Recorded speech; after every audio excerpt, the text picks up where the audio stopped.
In the loans that we do, we've naturally gravitated towards these, luxury real estate loans, millions of dollars on the line, $500,000 earnest money deposits in these deals. I was playing golf professionally. I remember I was playing with John Elway. We're playing like a $6,000 money game. Mark drops his putter. He's like, kid, if you ever want to, not play golf and do private loans with me, you'd kill it. Today we are here with Kevin Lucas, who not only played 10 years as a professional golfer, including competing in the US Open and even beating Tiger Woods in a round, to now funding well over $500 million in luxury development. And today we're here at one of his projects on Bluebird. 6505 East Bluebird, 6525. They split the lots, and now they have two beautiful projects going. So Gray Collective's the developer, Patterson Homes is the builder. They're gonna be amazing builds. 85% loan to cost, funded 100% of the construction, and we also did a $1 million interest reserve on them. So we're basically funding the debt service. We've done it for like a lot of our, repeat clients and stuff, but it's a really good tool. It makes them come to the table with a little bit more on the front, but they don't have to worry about payments through the whole, through the whole loan, and yeah, it just makes things easier. So you just take carry cost out of it completely for them yeah, until the end. Until the end. They pay it off at the end, and it's non-Dutch interest, which I don't know if, for people that I don't know what this is. Non-Dutch. So Dutch interest is, say, Dutch interest would be if like the construction for this was 4.2 million, if you were paying interest on that 4.2 million the entire time. So as soon as the loan starts. But non-Dutch interest is every time they draw, so a couple months they do a draw for 500,000, they're paying interest on 500,000, not 4.2 million. Only when they do draws do they pay when interest. They do draws. Gotcha, okay. That's cool. So the same thing with the interest reserve as well. Let's say it sells for 15 million and their all-in cost is somewhere, we're saying what, 4.5 million, and then what was the lot on these? Oh, you're breaking down all the numbers. They're making money. Yeah. I don't know if I want to tell how much money they're making, right? But they're obviously getting into these projects knowing that they're going to make a profit, right? And developing luxury real estate, especially in ground up, you're going to see the biggest margins. Way more than you're going to see in fix and flip. Way more than you're going to see in lower price points. You're taking the biggest risk though too. You're taking the biggest risk. I mean, and obviously you've got to have a hell of a team together. I mean, like we were talking about before, the architect that you got to have, that you trust and is going to build, put together a good scope of a project for you. You got to have a great contractor. You gotta have great subs. You got to have the whole deal. Great designers, interior designers, the whole bit. So I mean, outside, obviously, they're paying for the land and they're paying to do what you see here now of, put up a property or put up a house. But outside of that, what other sort of costs are included? Obviously we have the architect, but what kind of engineers, what kind of things go into the site work? Like, what are the things that most people wouldn't think of that they're actually paying quite a bit for? I think the things that people don't realize that they're actually paying quite a bit for is the finishes, because when you get into projects like this, the end buyer wants they're very sophisticated in what they're looking for, and they're used to high-end luxury things. So the finishes is a big chunk of these projects. Like right here, it didn't cost near as much to get it to this point as it's going to cost to get it to its exit. The luxury space, have you seen that bar continue to rise for the level of finishes people expect and the product that people expect? Because from our side, I mean, we've seen lot values continue to rise, but we've seen exits continue to rise as there's more demand for just higher and higher level finishes. Yeah, I completely agree. And I think it's definitely, leveled up. I think, people, whether they're spending, 8 million or 15 million, once you get in that price point, there's expectations of what they want. Yeah. I mean, once you get over to, 15 million above too, you're talking about flying stuff in from other countries, without getting custom, right? Yeah. Because these aren't custom homes for an end user. These are, spec homes. So the trick is, how do you make something feel custom to the masses? Gotcha. Right? So, and when you're building a spec home, how do you make this home feel like the people that are coming into it, that's exactly what I would have done. That's what I wanted. Oh, I love that. That's how I would have had it. And that's the beauty of this game. And I think that the best players are figuring that out, and the best developers and builders and architects as well. So I think once you kind of start to nail that down, you're just opening up the pool for people that are going to be interested in it. Yeah. You can't be tailored to just one person. What do you see driving that, like in this market specifically? Like, is it people moving here? I mean, this market continues to just amaze me. Well, we've had the Scottsdale and PV has had the second largest migration of millionaires in the world last year. Wow. Only second to Shenzhen, China. And I think that only beat it because of population. So think about, in the world, more millionaires are moving here than anywhere else. So that's driving it. But I think the drive of that is the quality of life out here. And this is what I talk to a lot of these, capital groups that we work with, and getting them comfortable to keep deploying capital out here is there's a data point that you really can't put a track on, which is word of mouth. And these very successful people that can afford projects like this live all over this country. Some of these are their second homes, but a lot of them are their first homes. And when they get here in Arizona and they've lived here for a year, they're like, damn, the quality of life here is incredible. Yeah. And I think that word of mouth has spread to their friends and so on. And obviously with social media, I mean, Scottsdale's pretty, Pop in place. Yeah. it is. Yeah. I live here for a reason. Yeah. For sure. Yeah, I think about it like especially when I went to college in Alabama, like most people there, like there were obviously a lot of people from out of state and a lot, like Florida, New York, New Jersey, Chicago, California people, but I was like the only person from Arizona, and it's funny now like how just from I can tell since 2016 when I first like went there. To now, just how much more like relevant Scottsdale is. It's like being from California, what California was back in the day, right? Yeah. Now people are like, oh, you're from Arizona? Yeah. Like it's cool. people want to come here. It's a really cool place. I have the opposite perspective because I went to school in Arizona, and I went to a school that a lot of people came from out of state to.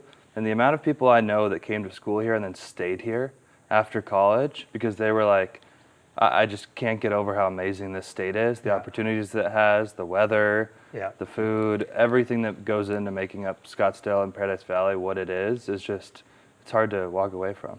I think, this market, obviously we have a flat income tax rate. We're the only state in the history of the United States to have a flat rate. I think business, everything that's moving out here, it's booming. And I think a lot of people that jumped on the boat early and, really figured out what this market needs and wants are the ones that are having a lot of success. I think somebody that's coming in new now to try and build and develop here, they're gonna be competing against people that know what they're doing. Yeah. But there's a ton of opportunity. Do you think that Paradise Valley will ever reach the level of what like Beverly Hills is? Well, they call it the Beverly Hills of the desert, right? Now, I don't know. I think it has the potential. I think with, some of the politics and stuff that's going on in California, I think it's, moving a lot of people out. Obviously, it's not going to be as close to the ocean and all that. So you're going to have, that you're not going to quite grab. But there's plenty of people that are moving from Beverly Hills to here. Yeah. I mean, where are people buying $20 million homes? Where are they coming from? A lot of them are coming from places like Beverly Hills, Malibu. Institutional money from other countries is starting to come into Paradise Valley, even Canada. There's a lot of people from Canada that are starting to invest money here, and I think it's because of like what you said. It's the #1 millionaire hub that people are moving to in the United States, and I mean, money just follows. Wherever those people go, the money's going to follow. 100%. I mean, those are a lot of the people that are attached to the money that's being invested here in one way or another, right? Yeah. So, I mean, word of mouth gets out. I think the word of mouth is out in Paradise Valley and Scottsdale. This is the place to be. I'm here for a reason. I could live anywhere I want, and I chose to live here. Yeah. And I've been all over this country 5 times over playing golf, and this is where I dropped my roots. You can show the US Kevin mentioned he Open. played in the U.S. Open. Here's some flag, and what are those little? Are those tickets? Those are all the tickets. Oh, cool. My buddy actually made it for me. It says Kevin Lucas first U.S. Open. That's I beat sweet. Tiger Woods that week, so I could go 6 feet under saying that. No way! So sick. That's like my line, maybe he didn't have a good week, but That's sweet. I beat Tiger up. Well, If you give me 20 strokes, I might be able to beat you in like 3 holes, and then I can say I beat someone who There beat you go. Tiger. There you go. that's a really really small. What are club these? Right there. These look special. So this is when I got my web.com card for the first time, my membership. I feel it's heavy as shit. Oh yeah, it's very heavy. And then when I played in the U.S. Open, I qualified into it, and I won the sectional qualifier. Oh, that's sweet. So I got a medal for USGA medal. I just watched a video was down in on Newport. qualifying It's for the so Open. hard. It's insane. Yeah. Yeah. Yeah, it's insane. There's You have to win how many tournaments or be top? in how many there's tournaments? regionals. There's 100 or a couple hundred regional qualifiers. Then you got to get through that. A couple hundred people or a couple? No, a couple hundred qualifiers with Oh, wow. 78 at each of them, and then And then it goes down into sectionals, and then there's 12 sectional sites around the world, and I won the sectional in Newport. Wow. This is your loan totals right here? Yeah, that's for 171 million? that's for this year so far. Dang, it's crazy. And then that's our month. That's July so far, so we're like, I don't know, 30 something now. All right, not bad. Hey, you're top of the leaderboard. Yeah, I want them to beat me though. I always want them to beat me. Leading from the front. If they're beating me, it's a good thing. If you try to be the best at everything you do, the results always come. Well, Is this where you keep the money for all the private money loans? That's where all is. Somebody obviously tried to bust into it, but you know. So Vault Leverage Capital, we're a private money lender. We work with various capital groups, hedge fund groups, my money, private individual money that we lend out, and we lend to real estate investors only. So anybody that does like a fix and flip, ground up construction, spec, build to sell, bridge, all non-owner occupied. So we have no idea how to do an owner occupied loan, don't want to have an idea. We want to be experts in the investment property loan. I walk around and, we can see, you've seen in the different videos, we see all these places that are, they've gotten demoed, they're scraped, and you see people's signs out front, and you can't, turn a corner in PV without seeing Vault Leverage Capital, on the side of some new project. So it's good stuff. And obviously with what we do, sourcing these deals for these developers, you're on the other side of it, making sure that it gets across the finish line and becomes this end result. And that's obviously a really huge part about it. So could you walk me through, a lot of what we look for is, especially let's just say Paradise Valley, where we're acquiring, a lot for, let's just say, $3 million. Yeah. Okay. And then they're going to end up building something that they're going to want to exit for at least 10 and a half, hopefully 12, 13. Yeah. What does that look like on a typical deal for you? So somebody wants to buy a lot, 3 million, let's say they're going to build 6,000 square feet. Can you sort of walk me through the numbers on how that deal is underwritten and just what do they need to bring to the table and what do you guys? Yeah, so on a deal like that, if it's 3 million lot, which is probably, average lot in PV right now, you'd say, right? Below average now. Yeah, right. So with a 6,000 square foot house, if you're going to do it with the right finishes and stuff, you're probably looking at least a $4 million build, probably 4.5. So you're looking at $7.5 million total cost. We'll lend up to 85% of that cost, Okay. and we'll fund 100% of the construction. So what we'll do is, how we underwrite with the borrowers, we're looking for experience. I mean, we have a less than 1% default rate on over 500 million in loans that we've done. So that's kind of like our credit score to our investors that give us the money to lend out there and to finance these deals. So the industry average is anywhere between like 7 to 9. You've blown out of the water. Yeah, which some people would say you're not being aggressive enough, like you're missing market share. But I think for what we're doing, it's great, and that's where I want to be. But we underwrite the borrower, their experience, their ability to purchase a property at discount, hire a team to build it, or them be builders themselves, have the team to sell it, and exit the property for profit. So that's really what we're underwriting, besides the actual property itself. But most of the time, when you're working with good investors and people that have a track record, when they bring the deal to your table, you know that the property is a good investment. So we are underwriting that as well, getting an appraisal on it. We want to know what the as-is value is. We want that to be at least the purchase price or more. So if they're buying a house or a lot for $3 million, but it appraises for 2.8, we're going to do the note based off of 2.8, right, not off of $3 million. And vice versa, if they purchase it for 3 and it's appraises for 3.5, we're basing off the 3. Because the expectation is you do purchase these properties at discount. Yeah. All the margins are made on the acquisition for the most part. Is this kind of, earlier you mentioned, hey, look, I'm not really interested in owner-occupied stuff.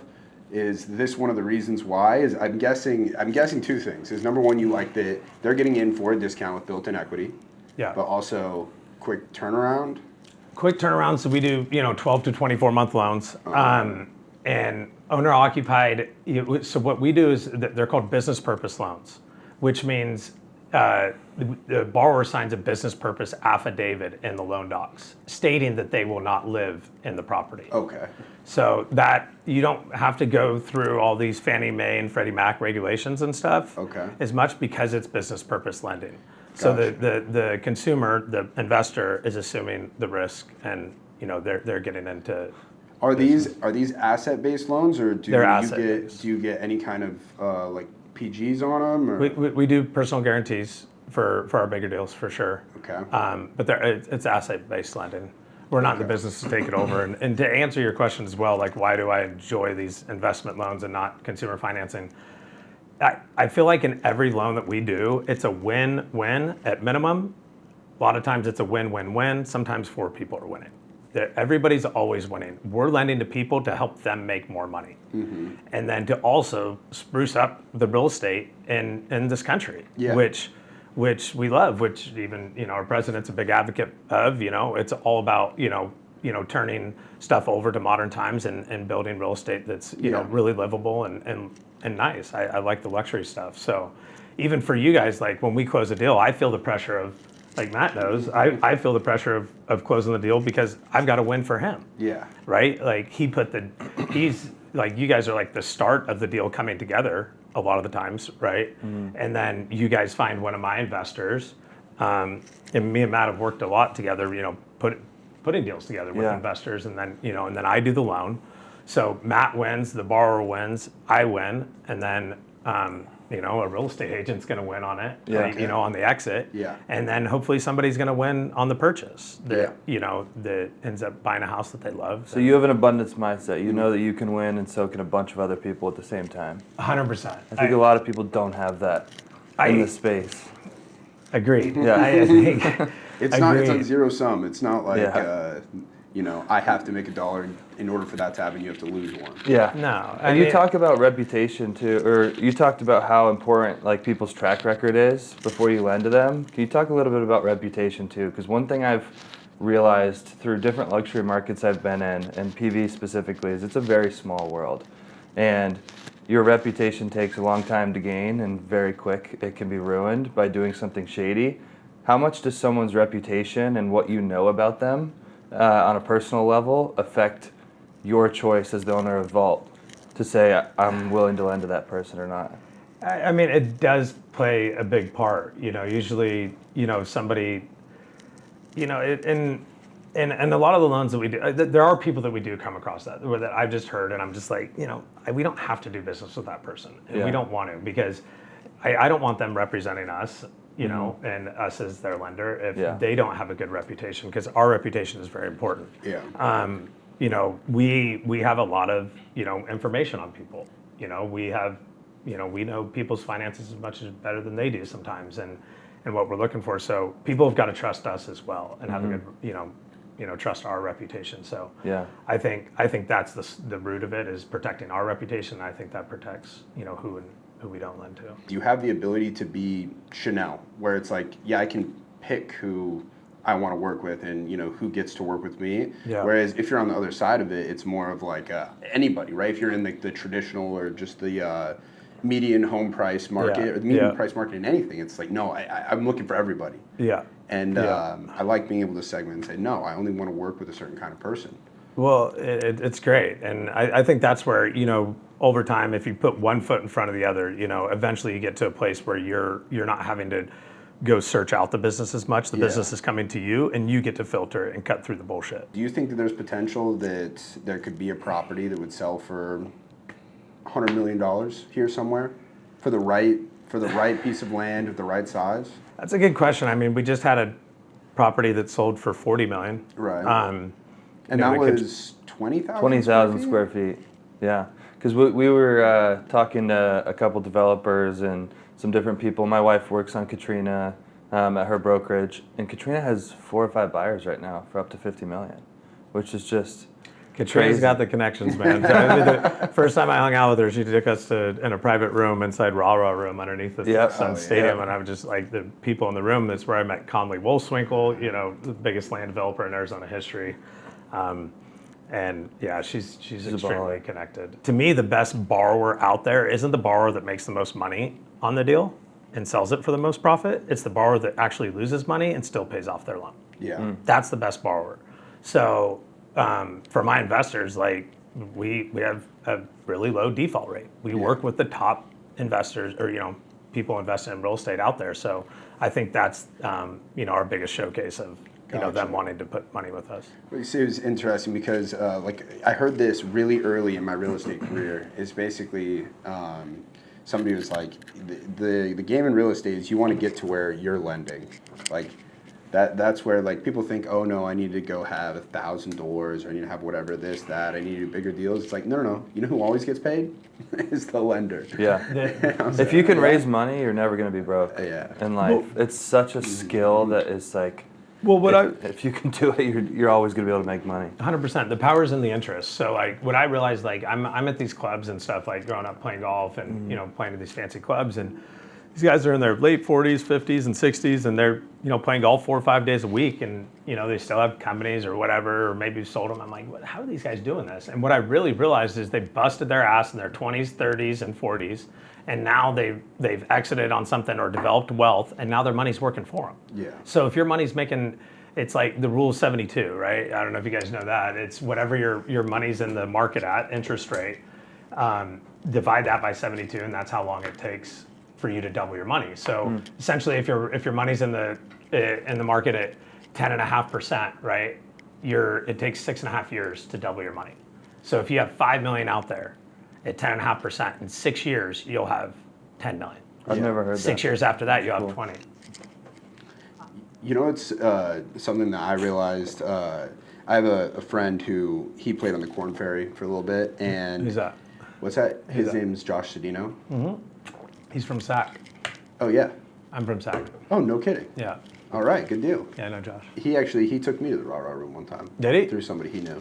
Yeah. Nice.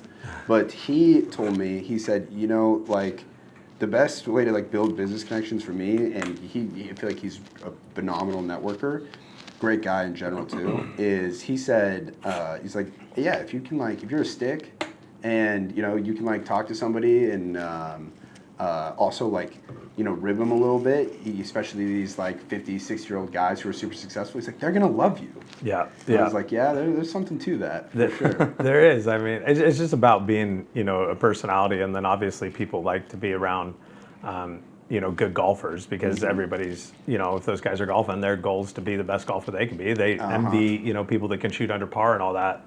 It's funny. One of my mentors, Sean Miller, who owns a company that we work with, he's a great friend of mine as well.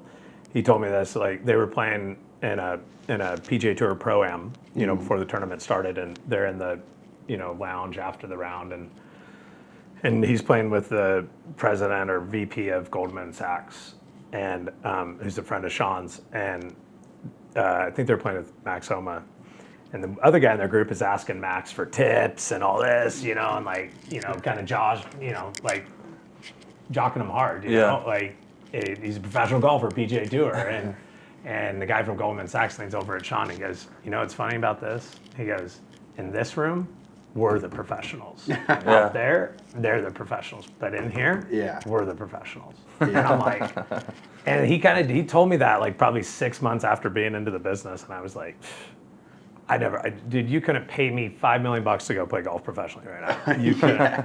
It just sunk in so hard because you figured out life, you figured out how the world works. World works through helping other people make money, whether it's through the stock market, whether it's through real estate, whether it's through investments, whatever it is. Everybody's looking for their money to make them money, or to couch money, right? Yeah. What's couch money? Couch money is, hey, place your money with me, and I'll give you 8% return on it, right, or whatever. And then, as long as, it's low risk, like that sounds amazing, right? So that's like the notes that we do, they get sold 3 times down the line. Like the $14 million loan that we did for Frank, that was sold, we sold it, they sold it, the next guy sold it, and then this company in Japan ended up buying it. This bank in Japan. Yeah, it's been sold that many times already. Yeah, they own the note. Wow, in a span of what? 6 that months, 12 months? No, that all happened within 2 weeks. Oh my gosh, that's crazy. Yeah. But that's how it works. Explain that process. So like other companies are essentially, like getting a portfolio of different loans that they're all packaging and they just keep selling that portfolio? Yeah, so you could sell like securitizations. You could sell it in that way, or you could sell it per deal, right? Okay. So you could sell it, in a package. I have a portfolio of loans that we did, and I want to sell this off to the next to open up our balance sheet, and then you make the spread on it. So if the note's done at say 10.5%, the next person they're selling it to, they sell it to them at 9, right? So now they make a 1.5 spread on that deal, right? Is that typical? Yeah. Like I'm saying, like that. Those on the numbers? Actual numbers, yeah, like the 1.5. Or... Yeah, depending, and then who Nomura, whoever bought it, they probably ended up at 8, by the time they got it, But the more money you have, it's like Blackstone. Like Exactly. you're gonna what's 4% or 5% of 100 billion? Yeah. It's a lot of money. Enough. So what's 5% of 10 million? Not enough to shake a stick at, So that's why it kind of gets sold down the line. It also opens up people's balance sheet to keep doing more loans. I hate being identified as a professional golfer anymore, though. I love that was my old identity. It's like now I want to be known as like a business person. Yeah. Like somebody That who makes sense. My full set is up at Pine Canyon right now, but they're called Ford Golf. These are like $4,000 irons. No. Dude, and these, look at the gold. I got them like gold plated for vault. Oh my god. Wait, what are these called? Ford. It's called Ford Ford? Golf. They're gold and black, so like vault colors, Yep. Yeah, I probably couldn't hit this straight for the life of me. Sean created this game. So it's 9 holes, par 3s only, Oh boy. and you guys, It's in PV too. yeah, this is Mountain Shadows. Oh yeah. Cool. Okay. And Oh, the last time Tyson Yeah. and I played Mountain Shadows a month or two ago was really bad. so like this is me, and then Do you play the full hole, or is it just like a no, closest? there's a circle, and you get points for the Gotcha. circle. Okay. So if both of your total points add up to mine, you guys win. Okay. Okay. So your total points to mine. Okay. Oh, this is gonna be embarrassing. How many shots do we get each? 9. Do we get one mulligan a hole? No. We're fucked. Oh, we're so fucked. Keep going. Go ball. What? Spin more. Backspin, bro. You had 10,000 spin on that. So now it's Is there a possibility that you funded a deal on that mountain? on that what? Mountain there? 100%. That's actually I got married right here, which is I got married right behind Where this. Elements or you got married on this side. Yeah. Well, yeah. If you're looking to learn golf, this is not the right place. If you want to learn real estate, you need to hit the link below and sign up for the free training where we will walk you through step by step how you can go from a complete beginner to closing your very first $100,000 assignment fee in the next 90 days or less. I believe these guys. They're the best in the business.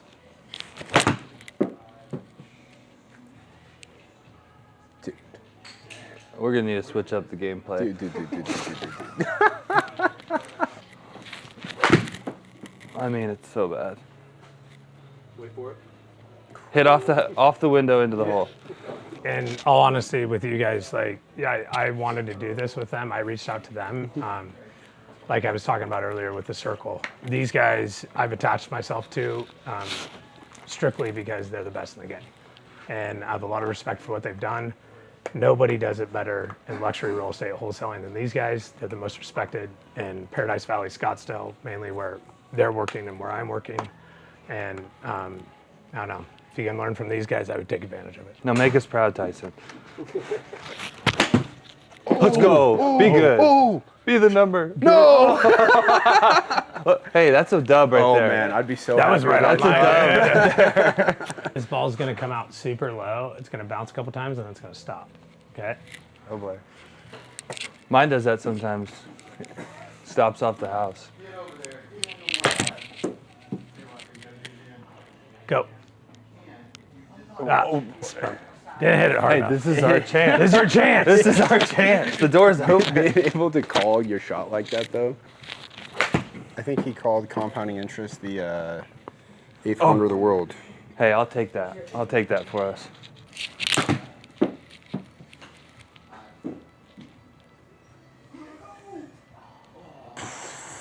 Get in. No. No. Go in. No. Oh my god, bro. This is You absurd. see the 2 bounces? That is actually fucking crazy. Man. See, I might be the pro in here, but if we're out there trying to find an off-market property, these guys are the pros. He's at 924, We're at 751. and we have two people.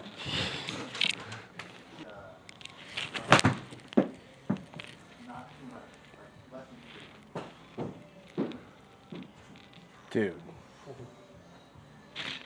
It is insane how many times you've gotten close to a hole-in-one in 9 shots.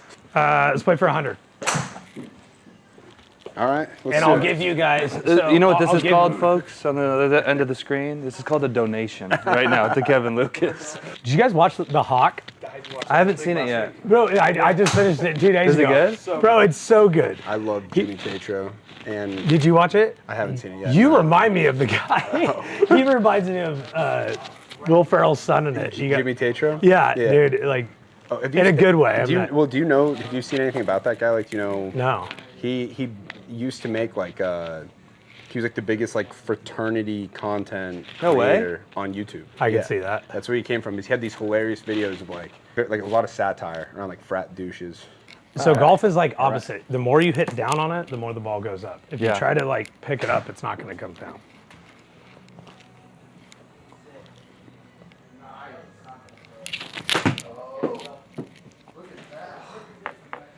That could be really good.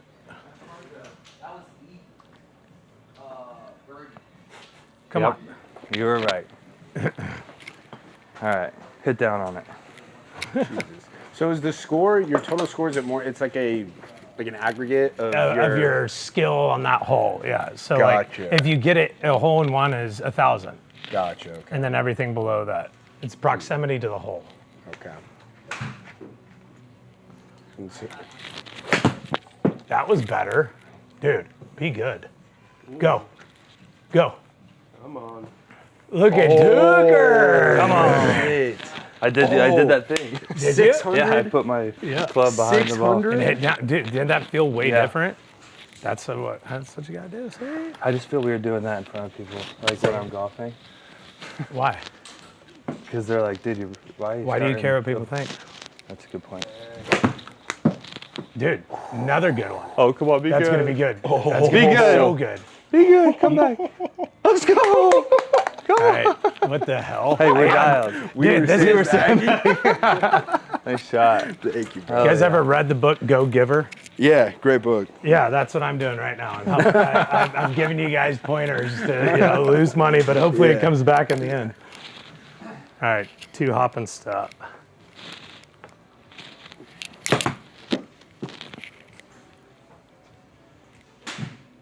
Oh, not the 2 hop and stop. No, I think 887 is my total. Oh, it's not 922. No, I think it's 887. So Oh, all right. you guys are up. Oh.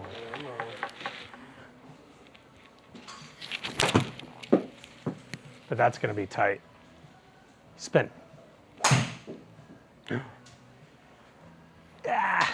What's the most you've ever bet on a game? On a round of golf.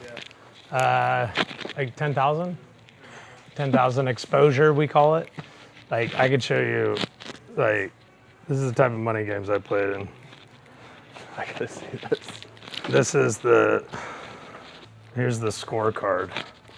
So that's how many games are going on. Oh my gosh. It's like an algorithm. I won like 4,000 this day. But yeah, how to keep track of that? We figured it out. This is how the game goes. So it's like you get on the tee, you're playing a 5-ball, right? So you're playing a 5-sum. So you've got 200 auto 2 downs with everybody in the group, right? Then you have 2 guys that are in the wheel, so they have bets with the other 2 guys. So they're playing 3 games. They're at $200 auto 2 downs, and we're also playing $5 baseball, which is 25 points a hole, 9, 7, 5, 3, 1. Then you press it to 10 on the back, and then also if you lose the front, you're pressing 400. So on the back, you're playing 400 auto 2 downs. That's about 6,000 exposure. I didn't understand any of that. I feel like the scene Whenever where all the math numbers are going and he's sitting there in the casino. golf, Yeah. golf betting is crazy. all the different games and stuff. It's my favorite thing in the world. That is one thing. Betting in golf Yeah. for money that you care about Oh, it's is the best. well, it simulates that pressure. I think. Yeah, because like when we were playing professionally, it's like you're playing for money that you don't have. Yeah. So like it's Oh, everything be to good. gain. Be But when good. you're playing for Be good. Oh, look at this boy. Let's go. Come on. Keep rolling. No. rolling. Stop. Keep rolling.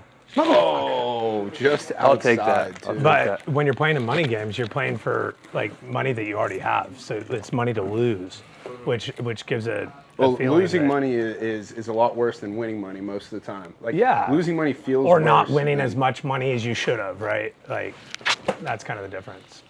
On the tour, basically, you got to make the cut in order to make money. If you Yeah. don't make the cut, you don't make money.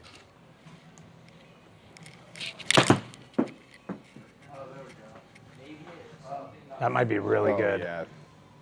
Oh shit. Get in there. Dude. What club should I use? 60. 60 again? Yeah. Oh, dude, go. Go. Oh, it's spinning in the water. No. Oh, Hey, it stopped. Hey, that's good. That was A little more, it would have 616. been good. It's hard. It's really hard to take some off of it for me. I like to try to hit that Yeah. knot. that was good there, dude. My form goes so far down when I try and not. See how much take some off softer of it. it feels though when you hit down on Yeah. it? Like you call it compressing the ball. Oh, That's come gonna back. be good That's gonna too. be good. Spin. Yeah, I don't That's count good. that. That's good.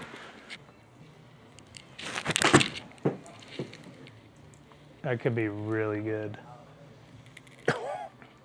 Yep. Get in the hole. Spin hard. Oh, Jesus. let's go. 138 yards. Oh, you hit that good too. Might be a little long.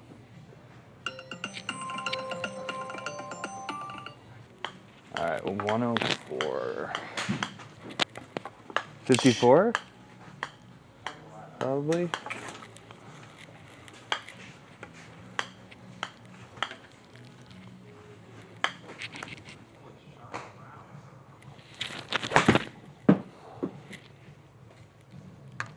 You're gonna be on the green. Kick left. Oh, this is gonna be good. Spin. Get down the hill. Come on. Come on. It's going. Come on. It's going. Go. Oh my God. Dude, what the hell?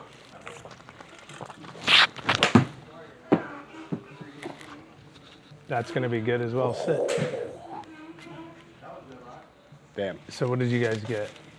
Yeah, see, I can't Wow. even win. I Even if I honestly- did my best. 100% green regulation. I'm gonna be So how honest, much did you guys win by? I don't- What did you get there? We got. So you got 1181. Yeah. Is that right? Yeah. 1181. So I got 904. So you won by 270, 271? 277, right? Yes. 277. So Quick math. Hey, be good at quick math. Practice your quick math. we're gonna get. That bodes well. What are we doing on this next It one? does. So you won by 277. So let's do. Here's my. I get 277. You get 200. What do you think, Tyson? Well, here's the thing: is this game is really favored towards us now that I'm realizing how to score. Because he physically can't score more than 1,000. Yeah. And he can only score 1,000 if he hits 9 holes in one. Yeah. All Um, right, we'll give him 250. it's the that's- same thing. It's just that he gets 250 yards. So if he ends with a 900, his I score get would be 250 points 1150. buffer. Or yeah, not yards. But Are 'cause we they're- doubling down on our bet right now, or what? Yeah, another 200. Double or nothing. Yeah.